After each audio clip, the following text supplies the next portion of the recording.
ايه ده احمد اللي كنت بكلمه؟ يا نهار اسود اعمل ايه؟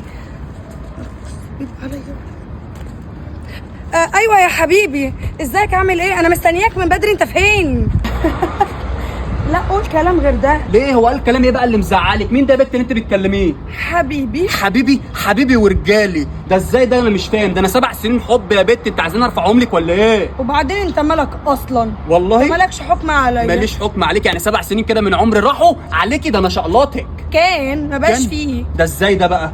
بقول لك ايه؟ قولي. انت اللي خنتني، وخنتني مع مين؟ راح تخني مع رقاصه يا معفن. رقاصه؟ رقاصة. يا بنت انت فوت تفتخري يا بنت. هاتي لي كده راجل في مصر رقاصه تخش تكلمه ويقول لها لا. وبعدين انا كلمت الرقاصه دي ليه؟ ما هو عشانك. عشاني؟ عشان اروح لها وترقص لي واكتسب خبره منها واجي اعرفك وترقصي لي يوم فرحي. يا عبيطه ده كله عشانك. انت بجد؟ وبعدين المفروض تفتخري كده بخونك مع رقاصات.